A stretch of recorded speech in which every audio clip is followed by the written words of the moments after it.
What's up, you guys? Godzilla fan freaks coming at you today with another figure review. And today we're going to be taking a look at the figure I most recently acquired, the Ultra Act Gomora from the Ultra Act line of Ultraman figures. This figure is a little old. Came out pretty much about 10 years ago almost. This figure was first released in August 2010.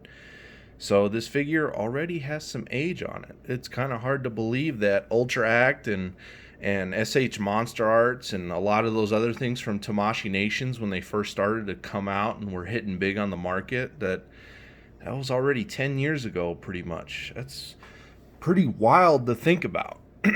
But again, thank you to the admin of the Godzilla Collectors Group on Facebook, Mike Russo, for selling this guy to me.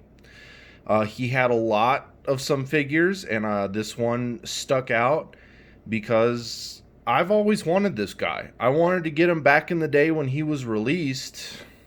I just never pulled the trigger for some reason. I don't even remember why. I really wasn't big into Ultraman stuff at the time. That could have been a reason, even though I did like some of the kaiju, and Gomora is one of those that I liked. My favorite being Golza. But anyway, just to get straight on into this review with the box, Mike still had the original box. You got the Ultra Act down here. You got the kind of like art style picture of the figure on the top. Ultra Act Gomora on the side. Just kind of continues from the main face part. That side, you got a nice shot of the figure, headshot.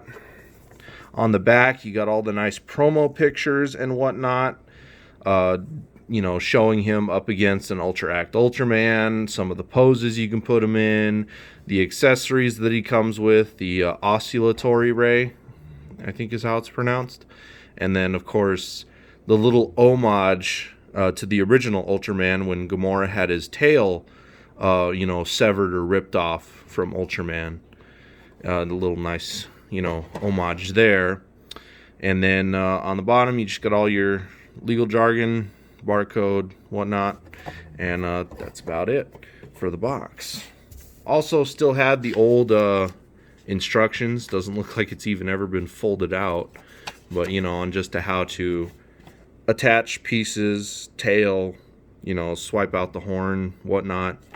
So even still had that. So that's pretty cool. And let's now get on to Gomora himself. Very, very awesome figure. Gomora has a very, his design is very known. Like, I pretty much want to say Gomora is like what King Ghidorah is to Godzilla. Gamora's like Ultraman's most known adversary and sometimes ally. I want to say he's probably the most popular ultra, kaiju monster related thing in Ultraman next to Ultraman himself. I believe he falls under the lines of he's pretty much Ultraman's King Ghidorah. Godzilla first faced off against Anguirus, but was that his, ultimate foe? No. Ultraman first faced off against Bemular, I believe it was. And Bemular didn't really... He's popular, but he's not as popular as they made Gomora, the Prince of Monsters, out to be. I believe that is another name that he goes by. I think he goes by Ancient Monster Gomora, and then he's also been known as the Prince of Monsters. So, just to get started with this review, man, it's been a while since I've done one of these. I'm a little rusty. Let's just go into paint. Paint all the way around. Gomora has nice shades of brown, mainly like a dirt mud brown color. Little shadings of black and whatnot here and there to give him some very nice depth. Very dark brown here on his chest. Dark brown mixed with blacks. His claws on his hands and his feet, and even his teeth and his horn, are pretty much all kind of like a darkish ivory, like almost like cream coffee color is what I would want to call it. Eyes, very nice white with red and then a black pupil. Up here on his like head crest, you got those nice like squiggly, thunderbolt lines that are prominent in his design. You open up his mouth, got nice red tongue, gums, all that in there. Nicely well done and painted. So overall, all around on this guy, paint's really nice. I like it. It looks good. His claws on his elbows and his hands and his feet, they all kind of have like a glossy, almost a glossy kind of shade, or coat to them, probably to make them stand out a little bit more. Detail-wise, everything with Gomora is there, and one thing I do want to mention about the design is that this is not the Showa Gomora design. This is not what Gomora looked like when he first faced off against Ultraman. I believe this Gomora design is more from Ultra, what was it called? Ultra Galaxies? Or something like that? Wasn't there a show or a series of Ultraman that was called Ultra Galaxies? And like some of the people used, instead of Ultraman to fight, they would like swipe these almost like playing card things into like almost like a Power Rangers thing. If you think about it, they would swipe it into this thing, it would read it, and then the monster would appear, and then the monster would be like a projection or something of themselves fighting. I don't know. And I know Gomora was one of those, and he was actually a good guy if I remember correctly. But yeah, this Gomora is from Ultra Galaxies. This is not the Showa Gomora. But detail, nonetheless, in the design itself looks great. I prefer this Gomora over the Showa Gomora. The Showa Gomora just has a real derpy look that I'm not too fond of, and this Gomora just looks more natural, more fierce in a way, I guess you could say. And I just like it better, especially the face. So much more, expression, so much more, so much more lifelike, I guess, you could say, even though it still is a man in a suit.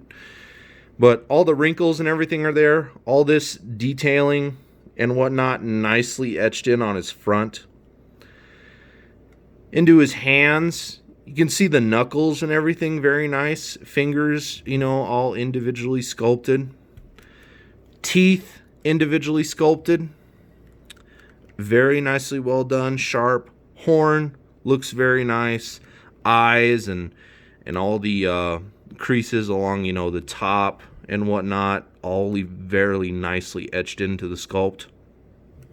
Even on his head crest, you can kind of see all the lines and indentation of it there to make it look like a bone structure type thing. All the wrinkles and everything in his skin look very well done. All his claws on his feet, very nicely well done. Tongue, nicely well done. Eyes look great. Again, spikes on his elbows look good. Tail looks good. Back of him looks very nice. And that's another thing I do like about this figure versus the SH Figure Arts Gomora that just came out a couple years ago. It's a newer figure, but for those of you who know what I'm talking about, on the back of that Gomora's head crest, it really didn't hide any seams or anything like that. Like, there was just these really bad seams on the back of the head crest, and this guy doesn't have it anywhere. He almost has a line, and then you can kind of see a seam for something there, but it's not as bad as what's on the SH Figure Arts. That is for sure. And again, this figure's been out for a while. The aftermarket price has not been kind to him, but I was able to pick him up for $80. And thank you again, Mike, for giving me a gonga deal on this guy, for this guy being almost 10 years old and the aftermarket prices and whatnot. I mean, you couldn't find this guy. He's going like, mid 200s, You know, there was some on out there that were almost $300, and it's like, damn, that's crazy. But I was seeing some prices $230, you know, and even after that, only like $180 to $200 still. And it's like, man, picking this guy up for $80, I was happy. But yeah, detailing paint, good. I like it a lot. It looks awesome. As far as articulation goes, Gomora can look up a good amount of the ways. He can look down a good amount of the ways. Probably you can get just to go a little further. Of course, as you've already seen, his jaw opens and closes.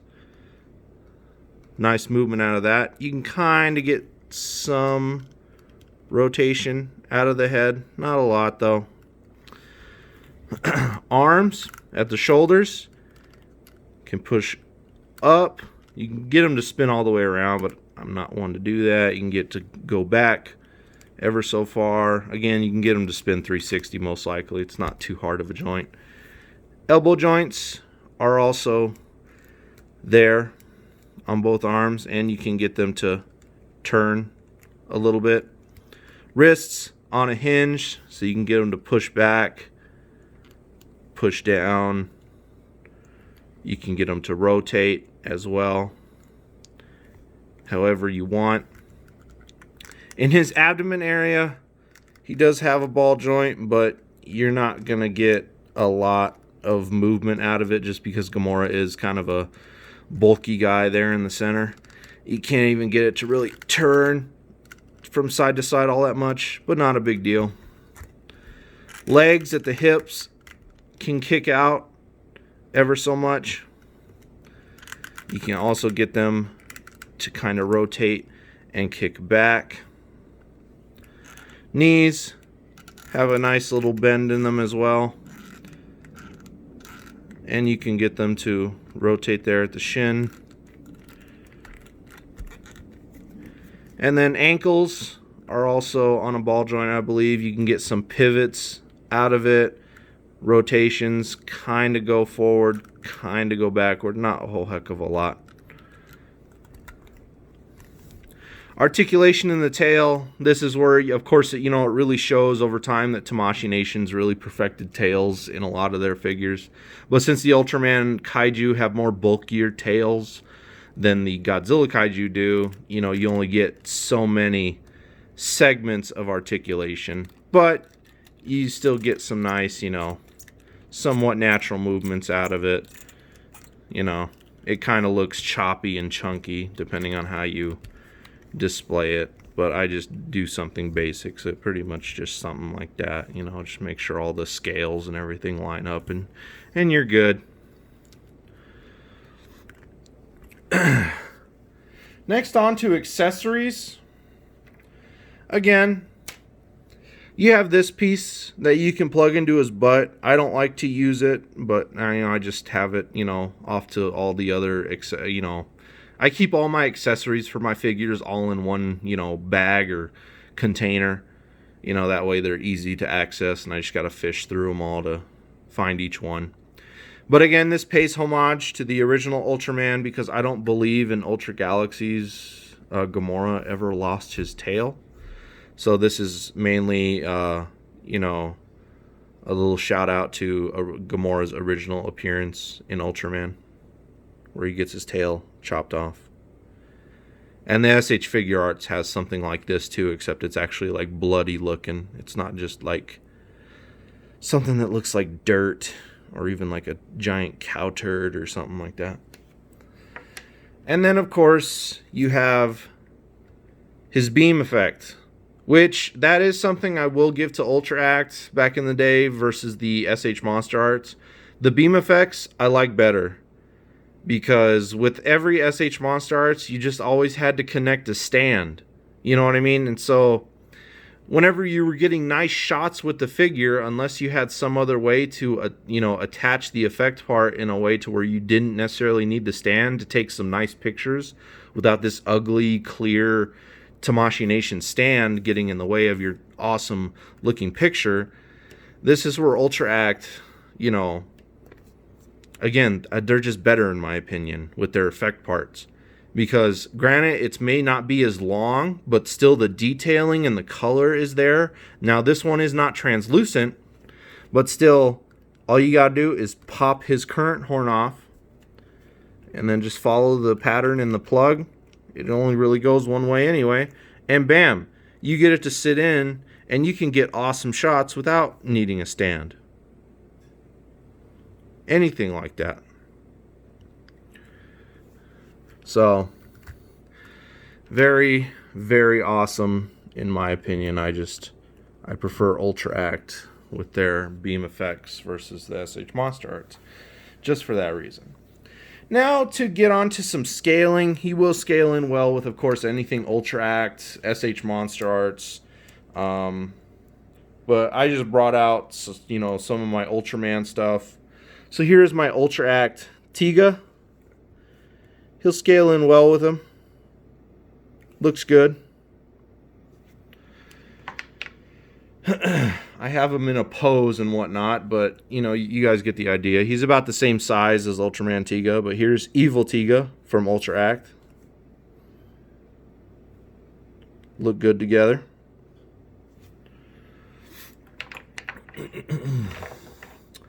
Here he is with the Ultra Act Mirror Knight. Let me fix his legs. This guy has really loose joints, so I always have to mess with him in a certain way. But here he is with the Ultra Act Mirror Knight. Again, he's going to scale in well with anything from the Ultra Act line. I imagine he would scale in well with figure arts as well. I don't know. I don't own any Ultraman figure arts. Here he is with my other awesome score that I got quite a few years ago. And I'm thinking about even redoing a review on this guy, just because I don't think my first review I ever did him justice. Here is the Ultra Act Golza. Was really happy to get this guy for under $100. This guy fetches like over 300 usually on the aftermarket these days. He's scary. But there he is with the Ultra Act Golza. Very awesome. Again, I'm thinking about redoing this guy's figure review. I don't think I did him justice back in the day. And then, again, with the effect parts, just plug them in. And they're seamless too. Like you can't even tell. You can't even tell. They're very seamless. And they fit in just perfectly. But you just have nice beam battles with your kaiju. I mean, I love that. That just looks cool. To me, anyway, it does. I love the way it looks. Alright, let's wrap this review up before it ends up being too long. Stick his normal horn back on. Scoot that out of the way. Let's get Golza out of here. Last couple size up scales. Here is a Bandai Ultraman Tiga. Yes, I only have Tiga because maybe for those of you that don't know, Tiga is my favorite Ultraman. I just love the colors. I love the design. But there he is with a Bandai Tiga. And then here is a Bandai Golza. So again, he'll size in well with Bandai's, Ultra Acts, SH Monster Arts, probably even NECA figures, He'll size in well with all of it. And then here's the little guts wing that came with Golza, the Ultra Act Golza. Scales in well with that too. Looks good. So all in all, you guys, that's about it for this review. I love Gomora. He's an awesome looking kaiju, and I really like his roar too. That they actually took Gyra from War of the Gargantuas and just altered his roar to be more, like it would come from, like a reptilian type thing. But it is Gyra's roar from War of the Gargantuas, because War of the Gargantuas came out July 31st, 1966, I believe.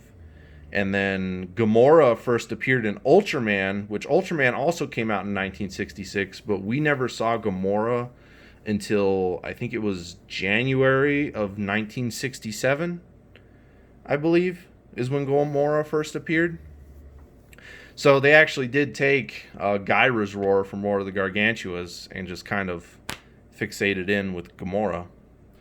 So that's pretty cool. Anyway, this review's lagged on long enough. Geez, 20 minutes, something seconds. Anyway, you guys, like always, we are Godzilla Fan Freaks. Please comment, like, and subscribe, and we will see you guys in the next figure review. Thank you for watching.